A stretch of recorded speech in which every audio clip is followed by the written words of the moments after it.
नवंबर का यह महीना देश के 75 लाख से ज्यादा ईपीएस 95 पेंशनरों के लिए बेहद निर्णायक साबित हो सकता है।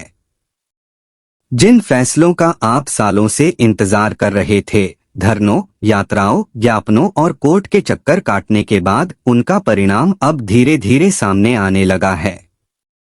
यह सिर्फ पेंशन की रकम का मामला नहीं है, बल्कि आपके सम्मान, आत्मसम्मान और बुजुर्ग जीवन की सुरक्षा का प्रश्न है। आज मैं आपको विस्तार से बता रहा हूं कि सुप्रीम कोर्ट की हाल की कार्यवाही के बाद जो नया फार्मूला उभर कर आया है, उसमें आपकी पेंशन को 4 हिस्सों में कैसे बांटा जा रहा है, कौन सी श्रेणी में कौन आएगा और किसे अनुमानतः कितनी पेंशन मिल सकती है। कई सब्सक्राइबर लगातार पूछ रहे हैं कि उनकी सेवा कितनी मानी जाएगी, वे किस पार्ट में आएंगे और हर महीने उनकी जेब में क्या राशि आएगी। यह पूरी स्क्रिप्ट उसी का जवाब है। सबसे पहले समझते हैं उस फैसले को जिस पर यह पूरी व्यवस्था आधारित है, सुप्रीम कोर्ट का 4 नवंबर 2012 का ऐतिहासिक आदेश। इस आदेश ने सैलरी लिमिट हटाने की दिशा में रास्ता बनाया, जिस सीमा ने वर्षों तक पेंशन को बेहद कम वेतन पर रोक रखा था। यह फैसला 1-2 याचिकाओं से नहीं आया था, बल्कि लगभग 70 याचिकाओं और लंबे संघर्ष का परिणाम था। लेकिन फैसला आने के बाद भी अड़चनें खत्म नहीं हुई। ईपीएफओ की देरी, तकनीकी आपत्तियां और अलग अलग व्याख्याओं ने पेंशनरों की परेशानी बढ़ाई। इसी कारण अलग अलग राज्यों से नई याचिकाएं सुप्रीम कोर्ट पहुंचती रहीं, जो बढ़कर 40 से भी अधिक हो गईं। यह संख्या बताती है कि देश भर के पेंशनरों के बीच कितना गहरा असंतोष था।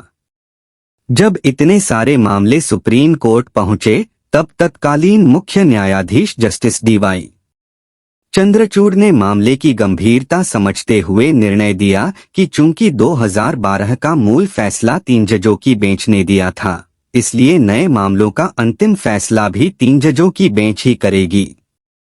इसके बाद जस्टिस यूयू ललित की अध्यक्षता में नई पीठ गठित की गई, जिसमें जस्टिस अनिरुद्ध बोस और जस्टिस सुधांशु धूलिया शामिल थे।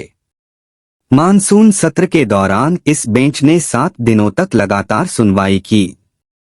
हर नियम, हर संशोधन और हर तर्क की गहराई से जांच की गई। सुनवाई पूरी होने के बाद फैसला सुरक्षित रख लिया गया। अब देखते हैं कि इस प्रक्रिया से निकला सार क्या है। अदालत का सबसे महत्वपूर्ण संदेश यह है कि रिटायरमेंट की तारीख के आधार पर पेंशनरों के साथ भेदभाव नहीं किया जा सकता।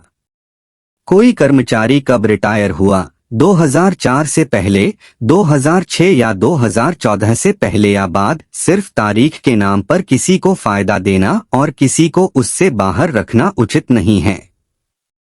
सुप्रीम कोर्ट ने साफ किया कि जिसने देश की सेवा की है, उसके साथ पेंशन में एक सा न्यायपूर्ण व्यवहार होना चाहिए। साथ ही सरकार और ईपीएफओ को नोटिस जारी कर कहा गया कि सभी योग्य ईपीएस 95 पेंशनरों के लिए सम्मानजनक और न्यूनतम गरिमा के अनुरूप पेंशन सुनिश्चित की जाए। अब बात करते हैं उस 4 स्तरीय फार्मूले की, जिसकी चर्चा हर तरफ है।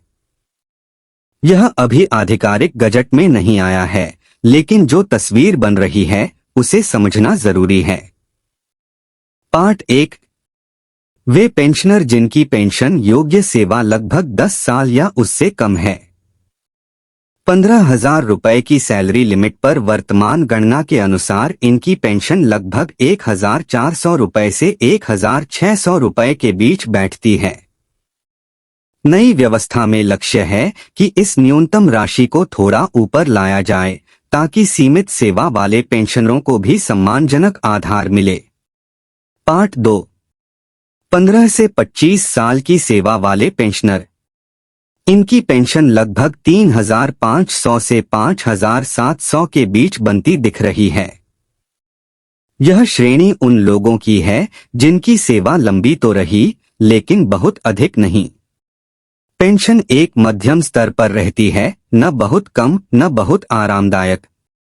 पार्ट 3, 30 से 35 साल या उससे अधिक सेवा वाले पेंशनर, यही वे पेंशनर हैं जो लगातार 35 साल की सेवा पर 7,500 रुपए प्लस डा के फार्मूले की मांग कर रहे थे।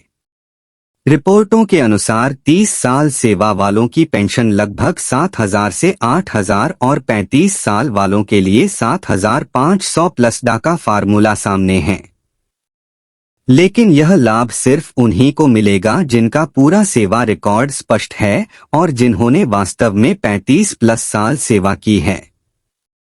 पार्ट 4, वे पेंशनर जिन्होंने हायर पेंशन ऑप्शन चुना है। इसमें पेंशन सीधे वास्तविक औसत सैलरी की लगभग आधी होती है। उदाहरण के तौर पर 23,000 की औसत सैलरी पर लगभग 11,000, 25,000 पर लगभग 12, 13,000, 50,000 पर 24, 25,000 और 70,000 पर लगभग 34,000 तक पेंशन बनती है, बशर्ते योगदान पूरी तरह सही तरीके से जमा हुआ हो। अब बड़ा सवाल, यह सब कब लागू होगा? सुप्रीम कोर्ट अपनी ओर से स्पष्ट कर चुका है, लेकिन अंतिम सर्कुलर केंद्र सरकार और ईपीएफओ जारी करेंगे। प्रभावी तारीख, लागू प्रक्रिया और अरियर सब आधिकारिक नोटिफिकेशन के बाद ही साफ होगा। इसलिए फिलहाल यह समय अफवाहों पर विश्वास करने का नहीं, बल्कि अपने दस्तावेज तैयार रखने का है। आपके लिए सबसे जरूरी काम है अपनी सेवा पुस्तिका, ईपीएफओ स्टेटमेंट, योगदान की डिटेल, ज्वाइनिंग और रिटायरमेंट डेट, हायर पेंशन आवेदन की रसीद, सब एक जगह व्यवस्थित कर लेना। गलत जानकारी देने वालों से सावधान रहना भी जरूरी है। पेंशन आपका अधिकार है और इसे पाने के लिए किसी बिचौलिए को पैसे देने की आवश्यकता नहीं है। अब संक्षेप में, सुप्रीम कोर्ट ने स्पष्ट किया है कि रिटायरमेंट तारीख के आधार पर भेदभाव नहीं होगा। पेंशन 4 पार्ट में बांटी जा रही है और हर श्रेणी की गणना अलग है। आधिकारिक गजट के बाद ही अंतिम लाभ और तारीखें तय होंगी। रिकॉर्ड सही रखें और अफवाहों से दूर रहें। आप सबने अपने जीवन का कीमती समय देश की सेवा में लगाया है। अब आप यह हक रखते हैं कि बुढ़ापे में सम्मान के साथ जीवन जी सकें। हमारा प्रयास है कि हर महत्वपूर्ण जानकारी आपको साफ और समय पर मिले। चैनल को सब्सक्राइब रखें ताकि आने वाले अपडेट सबसे पहले आप तक पहुंचें।